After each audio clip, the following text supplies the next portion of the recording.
Have you ever wondered why the most beautiful melodies can carry the darkest secrets? Why throughout history, countless tales speak of ethereal beings whose voices could lure even the strongest souls to their doom?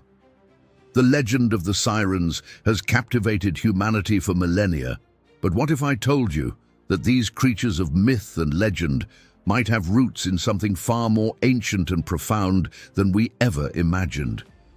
What if the Sirens' curse wasn't merely a story told by sailors, but a reflection of a cosmic tragedy that began before the foundations of the world were laid? The mystery we're about to explore reaches into the very heart of angelic rebellion, human desire, and the eternal struggle between the divine and the fallen. It's a story that bridges the gap between ancient scripture, mystical traditions, and the haunting folklore that has shaped our understanding of temptation itself. As we peel back the layers of this enigma, we'll discover that the Sirens' song might be more than mere myth. It could be the echo of a curse that binds both celestial and mortal realms in ways we never anticipated. This journey will take us through forgotten texts, ancient cosmologies, and the shadowy spaces where theology meets mythology. We'll uncover how angelic desire, when corrupted by pride and longing, created a trap not just for humanity, but for the very beings who sought to ensnare us. The truth we'll uncover might challenge everything you thought you knew about the nature of temptation, the fall of angels, and the eternal dance between salvation and damnation. In the beginning, before time became the measure of mortal existence, there existed a realm where harmony reigned supreme. The heavenly hosts, countless in number and radiant in their perfection, served the Most High with voices that could move mountains and melt hearts. Among these celestial beings were those whose very essence was music itself, angels whose purpose was to lead creation in eternal praise, whose voices carried the frequencies of divine love, and whose songs could bridge the gap between the infinite and the finite. These musical angels, according to ancient traditions, possessed a beauty that transcended physical form. They were living symphonies, their very being composed of melodies that reflected the heart of the Creator. Their voices could heal the broken, comfort the sorrowful, and inspire the faithful to heights of spiritual ecstasy. They were, in every sense, the perfect expression of divine artistry made manifest in angelic form. But beauty, even divine beauty, can become a source of pride. And in the celestial realm, pride was the seed that would eventually blossom into the greatest tragedy the universe had ever known. Among these musical angels, there began to stir a subtle but profound shift. They began to notice their own beauty, to revel in their own voices, to desire the worship and adoration that their songs naturally inspired. What had once been pure service to the Almighty slowly transformed into something else entirely, a hunger for recognition, for praise, for the kind of devotion that belonged only to God. According to the apocryphal Book of Enoch, which provides detailed accounts of angelic hierarchies and their functions, these musical beings held positions of tremendous influence in the heavenly chorus. They were the conductors of celestial worship, the architects of divine praise, the beings through whom all creation learned to sing its love back to the Creator. Their fall, therefore, would not be merely personal, it would be cosmic in its implications. The corruption began subtly, as corruption often does. These angels started to experiment with their voices, to explore the darker harmonies that existed at the edges of divine music. They discovered that their songs could do more than inspire worship. They could manipulate emotions, bend wills, and create desires that had never existed before. They found that by weaving certain frequencies together, they could make other beings long for things they had never known they wanted. This discovery was intoxicating. For beings who had spent eternity in perfect service, the realization that they possessed power over the hearts and minds of others was like a drug.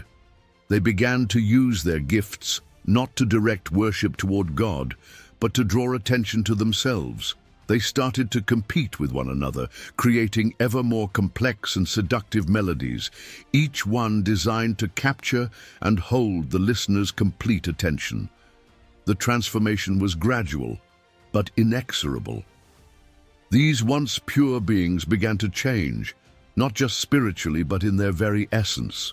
Their voices, once clear and bright like morning stars, began to take on deeper, more haunting tones. Their songs, once uplifting and holy, became tinged with longing, with promises of forbidden knowledge, with the seductive whisper of things that should never be spoken. As their corruption deepened, so did their isolation from the divine source. They found themselves drawn to the edges of heaven, to the liminal spaces where light began to fade into shadow. There, in those twilight realms, they gathered together, forming what ancient texts describe as a choir of the fallen, a group of angels who had chosen the worship of themselves over the worship of their Creator. But their corruption was not yet complete. The final step in their transformation would come when they turned their attention away from the celestial realm and toward the newly created earth, where beings of flesh and blood walked in innocence, unaware of the cosmic drama unfolding in the heavens above. It was there, in their desire to be worshipped by mortals, that these fallen musical angels would complete their transformation into something that would haunt human mythology for thousands of years to come. The creation of humanity presented these corrupted angels with an opportunity they had never possessed before.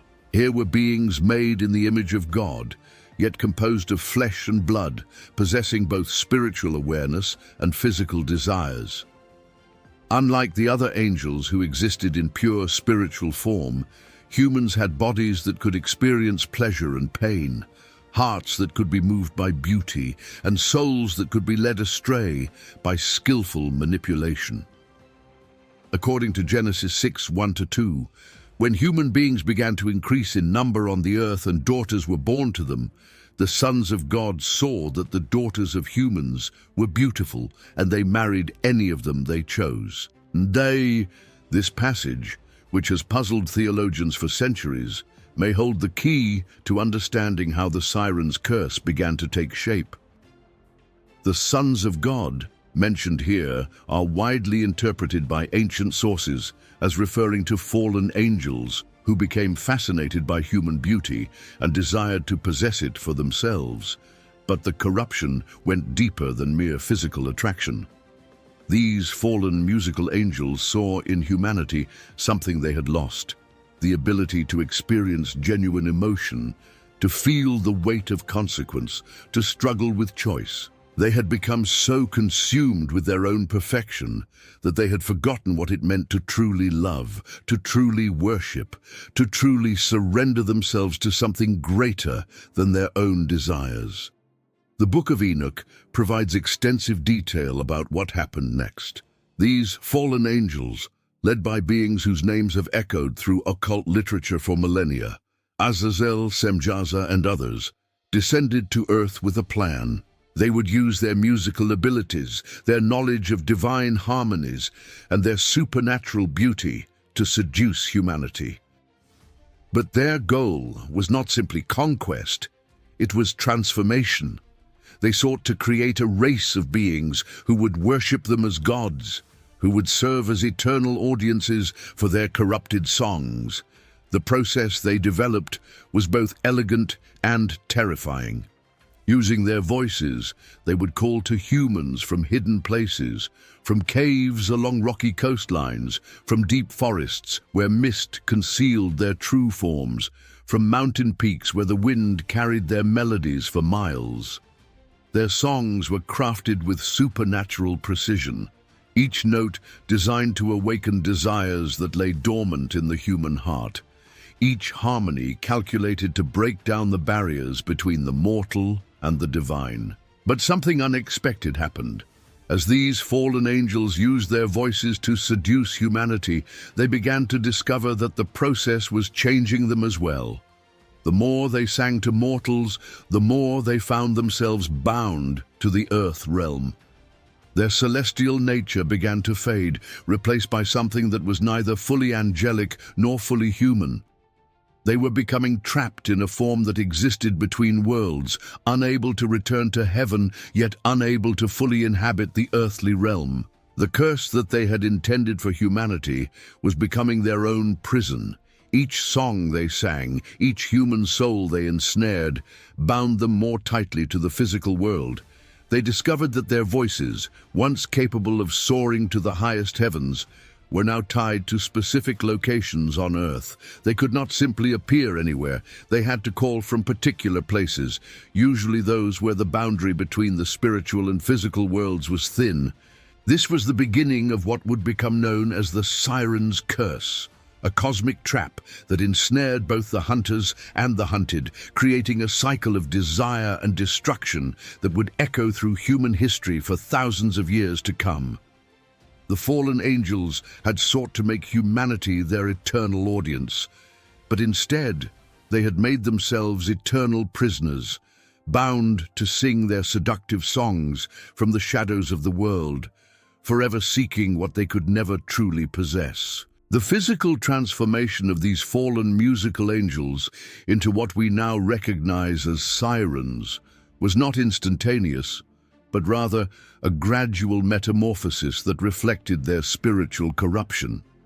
Ancient texts from various traditions describe how their once radiant forms began to change as they became more deeply entangled with the earthly realm. Their bodies, originally composed of light and divine essence, began to take on characteristics that would allow them to survive in the physical world while maintaining their supernatural abilities. According to the Testament of Solomon, an ancient text that details the interaction between the wise king and various supernatural beings, these transformed angels developed dual natures. They retained their angelic voices and their ability to manipulate human emotions through song, but their physical forms adapted to the environments where they chose to make their dwelling. Those who haunted the seas developed features that allowed them to navigate the waters with supernatural grace, while those who dwelt in forests or mountains took on forms suited to their chosen domains. The most striking aspect of their transformation was what happened to their voices. Where once they had possessed the clear, pure tones of heavenly worship, their songs now carried undertones that spoke to the deepest and most primal aspects of human nature. Their melodies became layered with harmonics that bypassed rational thought and spoke directly to the subconscious mind. They learned to weave into their songs the very frequencies that triggered human desire, fear, longing, and surrender. But this transformation came with a terrible price. As they changed, they discovered that they could no longer exist without the emotional energy that their songs drew from human victims. Just as a fire requires fuel to continue burning, these fallen beings found that they needed the life force, the passion, the very essence of human souls to maintain their existence in the physical realm. This created a dependency that would trap them in an eternal cycle of hunting and feeding. The curse manifested in multiple ways. First, they became bound to specific locations where the spiritual barriers were thin enough for them to operate effectively. They could not simply roam the earth at will. They had to establish what ancient texts call anchoring points, places where their supernatural essence could maintain a foothold in the physical world.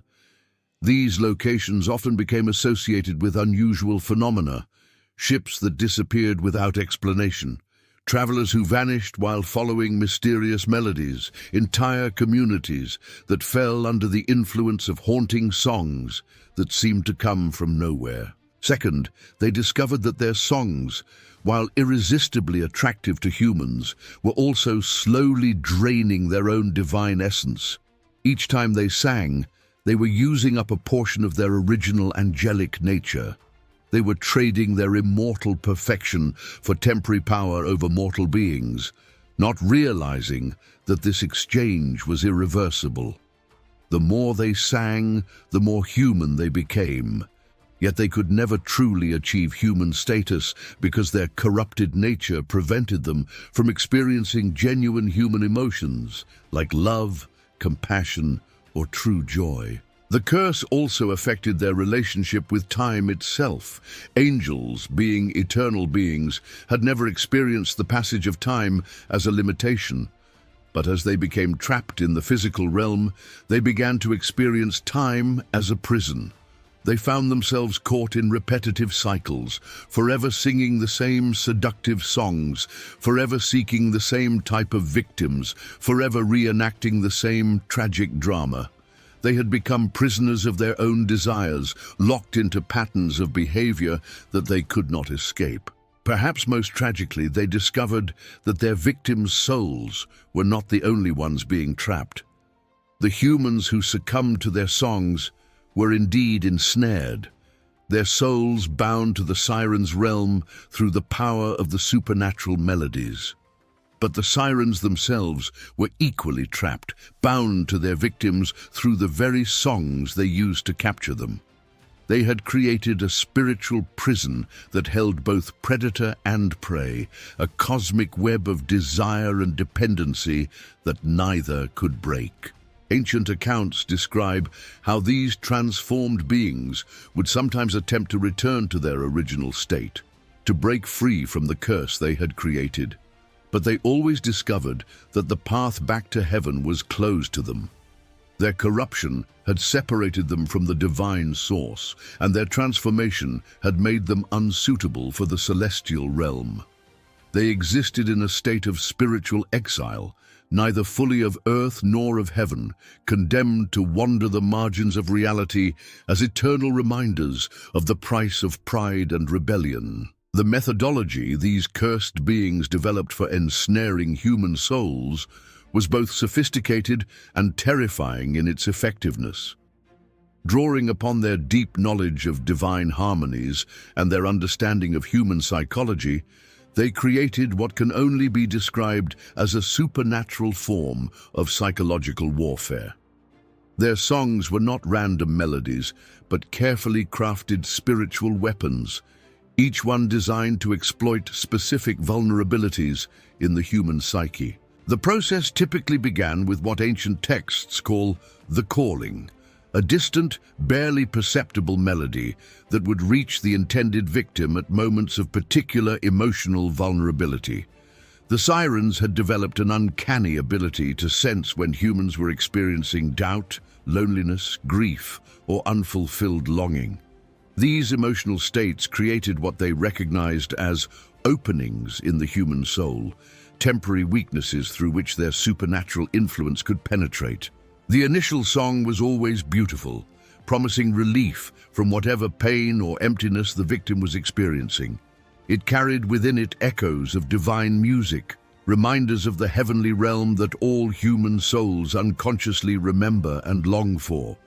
This created an immediate sense of recognition and desire. The victim would hear in the Siren's song something that felt like home, like the answer to every question they had ever asked, like the fulfillment of every desire they had ever harbored. But woven into this beautiful melody were subtler elements, harmonies that gradually weakened the victim's ability to think clearly, frequencies that suppressed their connection to divine protection, and rhythms that synchronized with their heartbeat and breathing, creating a state of supernatural hypnosis.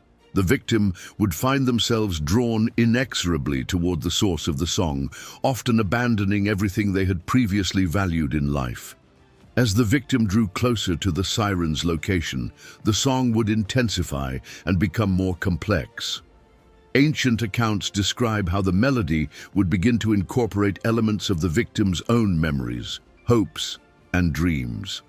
The siren would somehow access the most intimate aspects of the person's inner life and reflect them back through the music, creating an experience of perfect understanding and acceptance that the victim had never encountered before. This was where the true trap lay. The victim, overwhelmed by the sensation of being completely known and loved, would surrender their will entirely to the siren's influence. They would believe they had found their true spiritual home, their destined companion, their ultimate source of happiness. They would follow the song willingly, even eagerly, unaware that they were walking into a spiritual prison from which there might be no escape. The final stage of the process was the most disturbing. Once the victim was completely under the siren's influence, the song would begin to change. The beautiful melodies would slowly reveal their true nature, becoming darker, more possessive, more demanding. The victim would discover that the love they thought they had found was actually a form of spiritual slavery, that the being they had trusted was actually feeding on their life force, their hopes, their very essence. But by this point, escape was nearly impossible. The siren song had created what ancient texts describe as chains of harmony, spiritual bonds that connected the victim's soul to the siren's corrupted essence. The victim would find themselves unable to leave, unable to resist, unable to call for help. They would become part of the siren's eternal audience, their souls gradually consumed by the very music they had once found so beautiful. The most tragic aspect of this process was that the victims often retained enough awareness to understand what was happening to them. They could see their own slow destruction, could feel their humanity being drained away, could remember the lives they had abandoned. But they were powerless to change their fate, trapped in a state of conscious spiritual death that could potentially last for eternity. Some ancient accounts suggest that the siren's victims did not simply disappear, but became part of the siren's own nature, their souls incorporated into the supernatural chorus that would call to future victims. This would mean that every siren song carried within it the voices of all those who had been ensnared before, creating a supernatural symphony of the damned that grew more powerful with each new victim. The curse had created a system that was self-perpetuating and ever-expanding. Each successful hunt made the sirens more powerful and more capable of ensnaring additional victims. But it also made them more dependent on human souls, more bound to the earthly realm and more removed from any possibility of redemption. They had become prisoners of their own success, trapped in a cycle of spiritual predation that offered no real satisfaction and no hope of escape. Throughout history, various cultures have developed remarkably similar accounts of encounters with these cursed beings, though the specific details and interpretations vary according to local traditions and religious frameworks.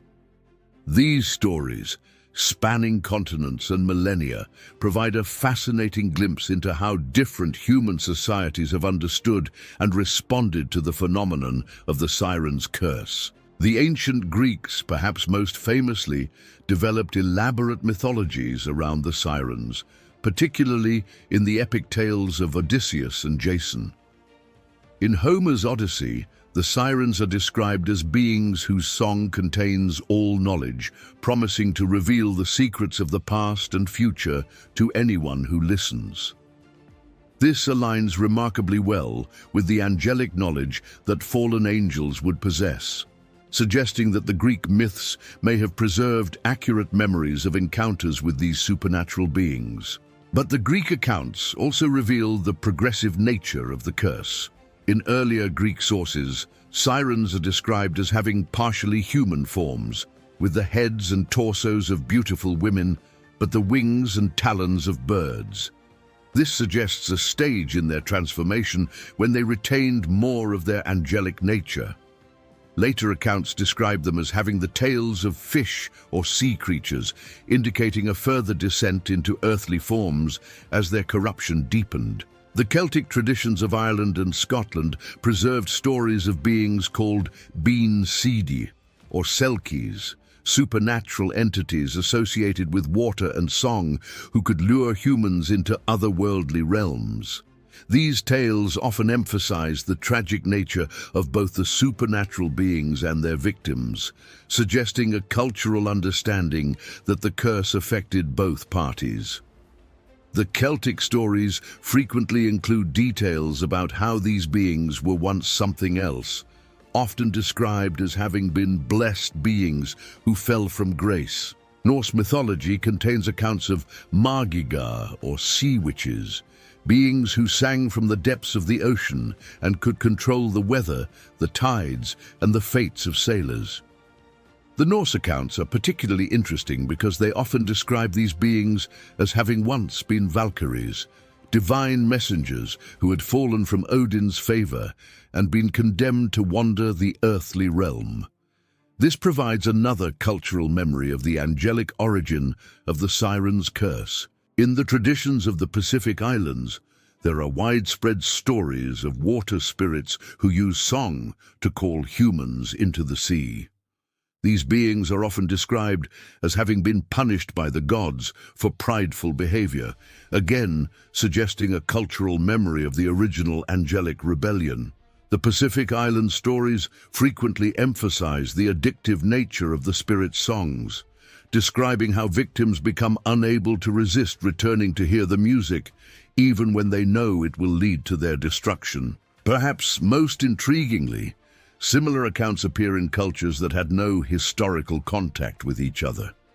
The Inuit peoples of the Arctic have stories of Kalupiluit, sea creatures who use beautiful singing to lure people under the ice.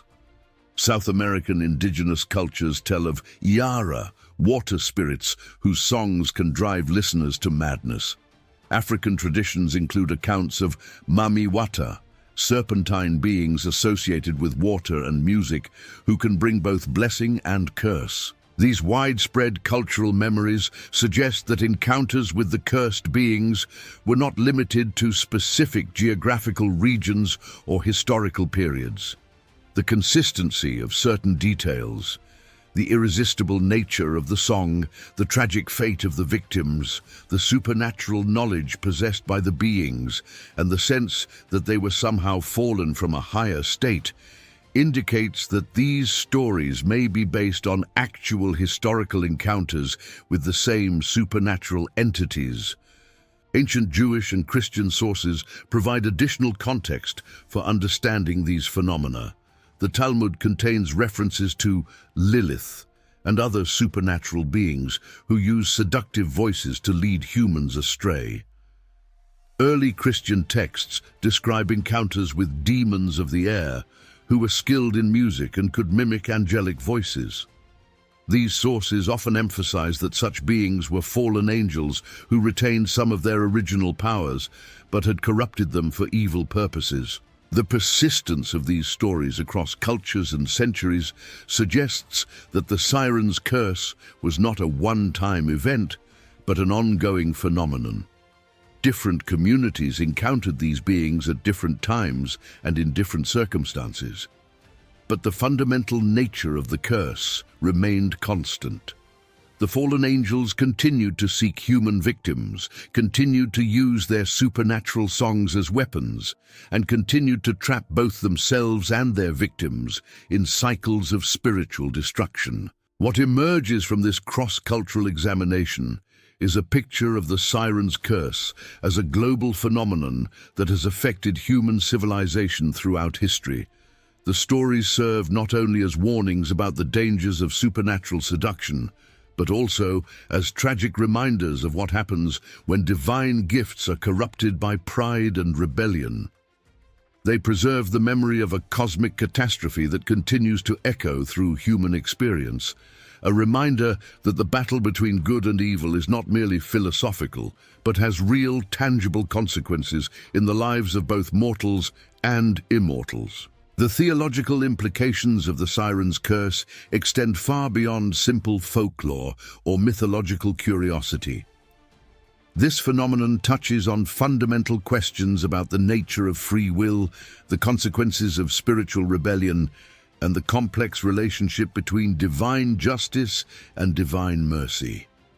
To understand the deeper meaning of the Sirens' curse, we must examine it within the broader context of angelic theology and the cosmic drama of redemption. The fall of the musical angels represents a particular tragedy within the larger narrative of angelic rebellion, because it involves the corruption of gifts that were specifically designed for worship and praise. These beings were created to be conduits of divine love, to translate the inexpressible beauty of God into forms that other creatures could understand and respond to. Their corruption therefore represents not just personal sin, but a cosmic violation of purpose, a twisting of divine creativity into something dark and destructive. According to traditional angelology, each angel was created with specific gifts and responsibilities that reflected different aspects of divine nature. The musical angels embodied God's aesthetic perfection, his love of beauty, his desire to communicate with his creation through harmony and melody. When these beings fell, they did not simply lose their connection to heaven, they perverted their divine purpose, transforming instruments of worship into weapons of seduction. This perversion created what theologians call a spiritual inversion, a complete reversal of intended purpose. Instead of using their voices to lift human souls toward God, they used them to drag souls away from their divine destiny. Instead of creating harmony between heaven and earth, they created discord and separation. Instead of reflecting divine love, they manifested a corrupted form of desire that was ultimately self-destructive. The concept of the Sirens' curse also illuminates the theological principle of eternal consequence.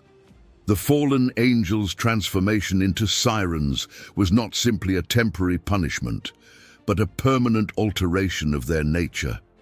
They had chosen to corrupt their divine gifts, and in doing so, they had made themselves incapable of returning to their original state. This reflects the serious biblical teaching that spiritual choices have eternal consequences, that some forms of rebellion against God result in irreversible changes to the soul. The binding nature of the curse, the fact that it trapped both the sirens and their victims, also reveals important truths about the nature of evil itself.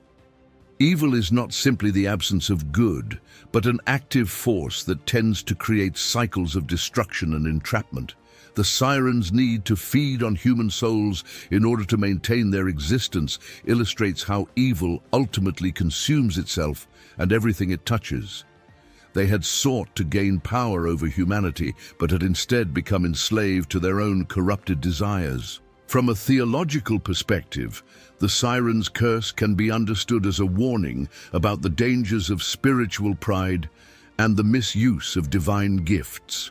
The musical angels fell because they began to worship their own abilities rather than using those abilities to worship God.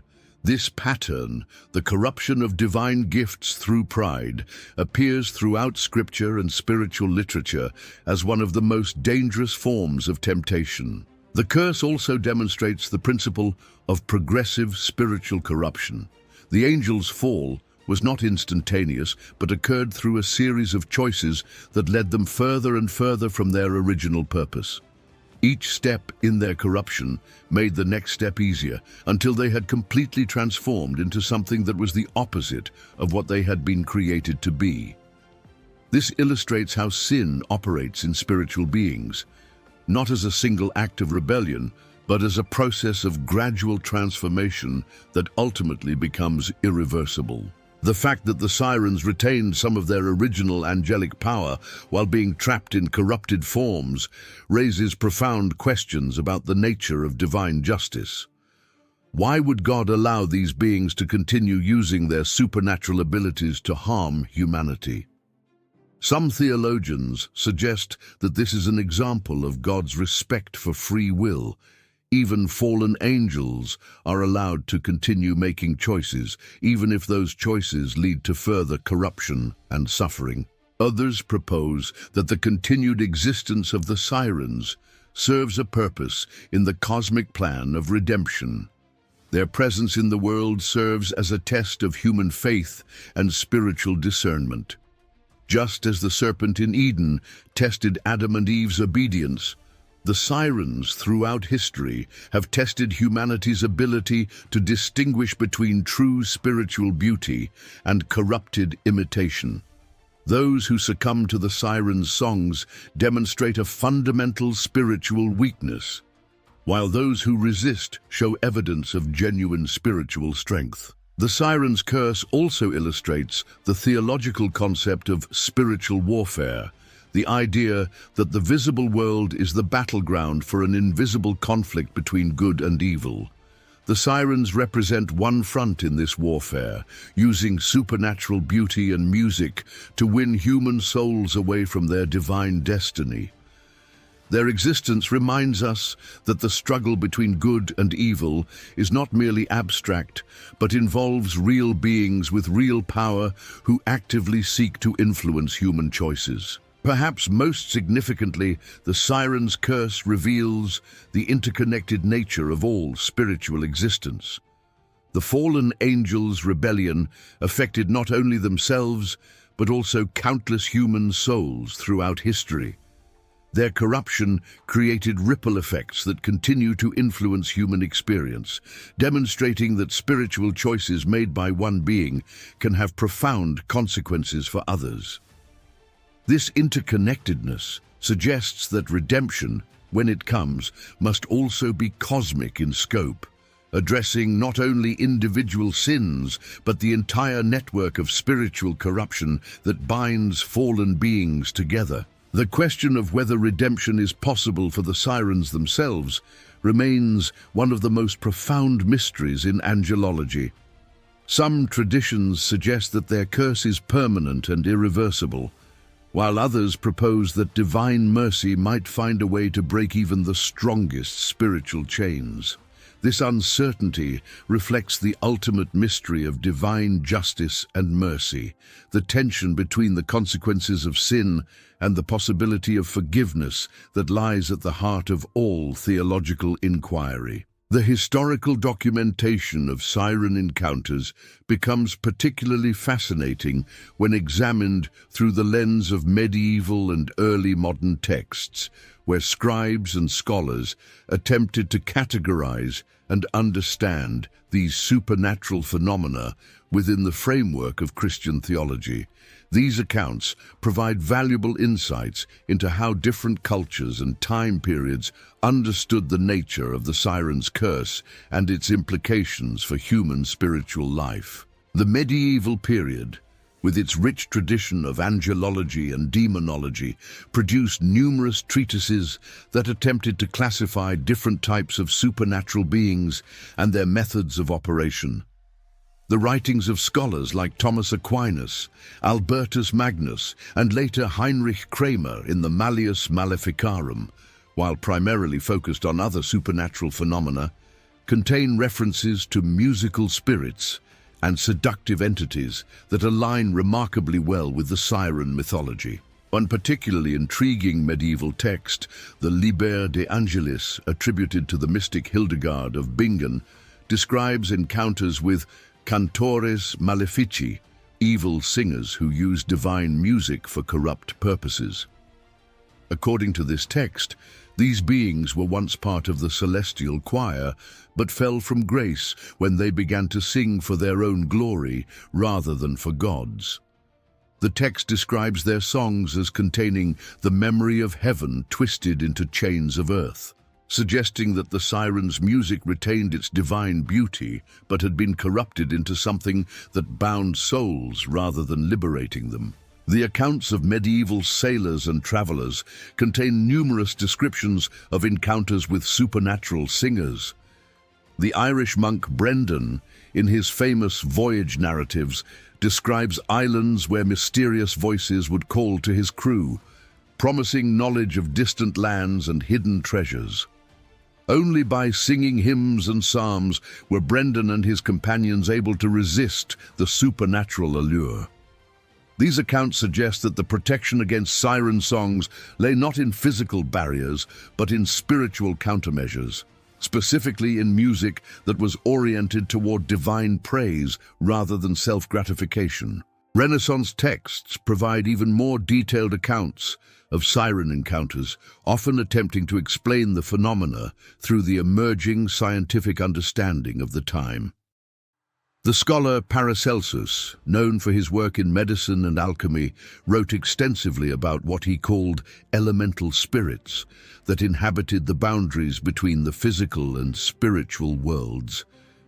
His descriptions of water spirits who used song to manipulate human emotions align closely with traditional siren mythology, but he attempted to explain their power through theories about sound, vibration, and the sympathetic resonance between human souls and supernatural forces. The age of exploration brought new accounts of siren encounters from across the globe.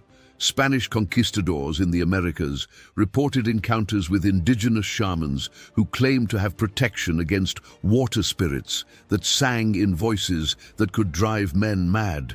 Portuguese navigators in the Indian Ocean described islands where the sound of singing could be heard, but no singers could be seen, and where crews that lingered too long would begin to experience strange dreams and compulsions.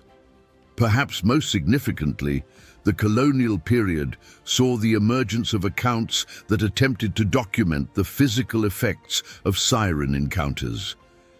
Ship's doctors and natural philosophers began to record symptoms exhibited by sailors who claimed to have heard supernatural singing. These accounts describe a progressive deterioration that began with sleeplessness and haunting dreams, progressed to an inability to concentrate on normal tasks, and culminated in a complete obsession with returning to the location where the singing had been heard. The consistency of these symptoms across different cultural contexts suggests that the siren's curse operated according to identifiable patterns. Victims would first experience what witnesses described as a spiritual hunger, an intense longing for something they couldn't name or identify. This would be followed by a gradual disconnection from normal human relationships and responsibilities as the victim became increasingly focused on the memory of the supernatural song. Finally, if the victim managed to return to the siren's location, they would disappear entirely, often leaving behind only their clothing and personal effects. One of the most detailed historical accounts comes from the journals of the Jesuit missionary Francis Xavier, who encountered what he believed to be siren activity during his travels in Southeast Asia. Xavier described a coastal village where the local population warned him about singing spirits that appeared during certain tidal conditions.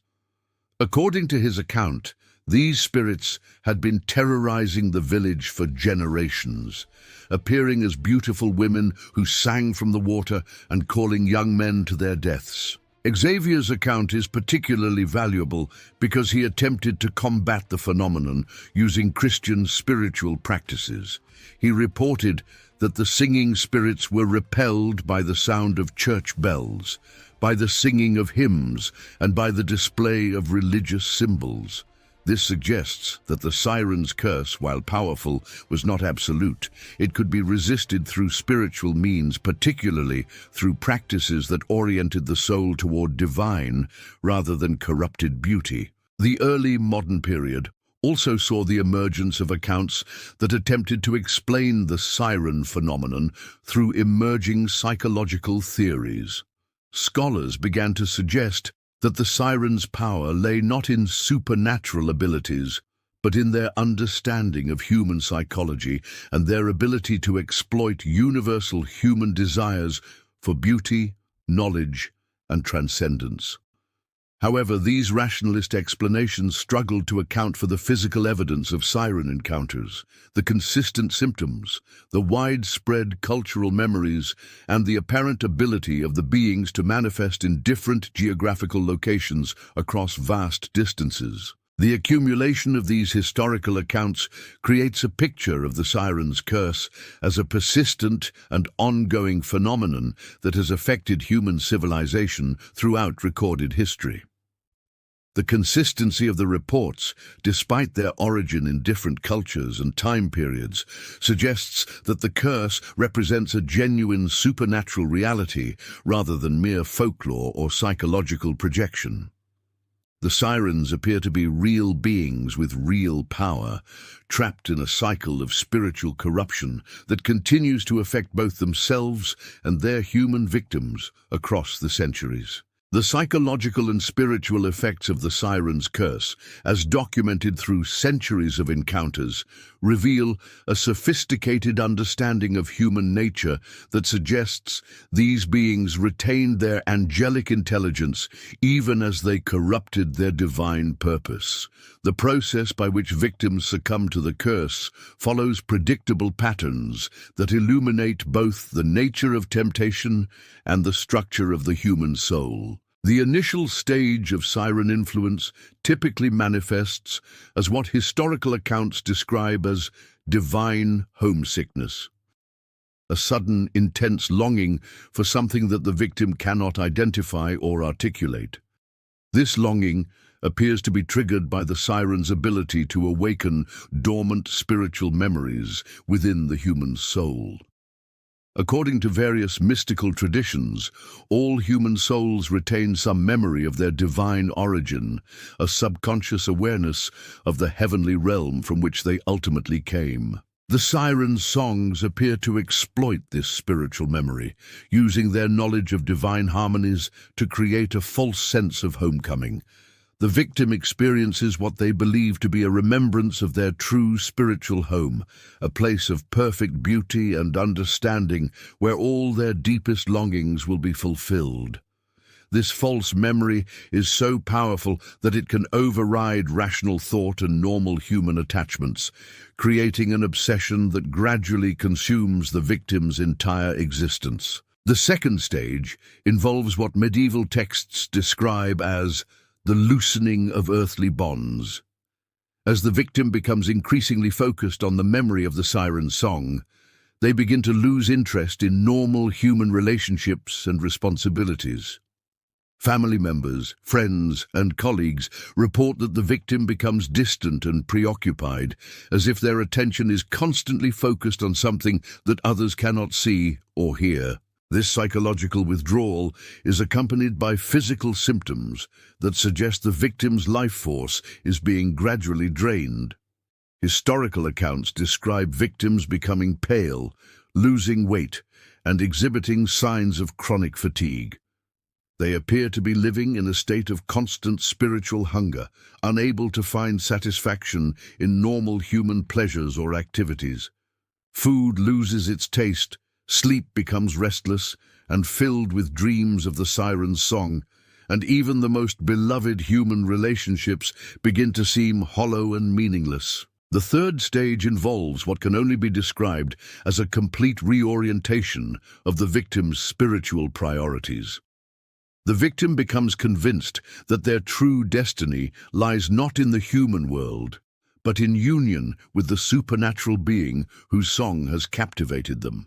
They begin to exhibit behaviors that suggest they are preparing for a permanent departure from human existence, giving away possessions, severing relationships, and expressing a desire to return home to a place that others cannot understand. This stage is particularly tragic because the victim often retains enough rational awareness to understand that their behavior is destructive, yet they feel powerless to resist the compulsion. Family members and friends report conversations where the victim clearly recognizes the danger of their obsession, but insists that they have no choice but to follow it. They describe the siren's call as being stronger than their own will, more compelling than any human love or loyalty. And here's the crucial point. Conscious solitude doesn't distance you from meaningful relationships, it deepens them. When you've developed a solid relationship with yourself, when you've found your internal center, when you've learned to generate well-being and clarity independently of external circumstances, you have much more to offer in your relationships with others. Grinberg observed that people who had developed neuronal autonomy through conscious solitude tended to have more authentic, deeper, less neurotic relationships.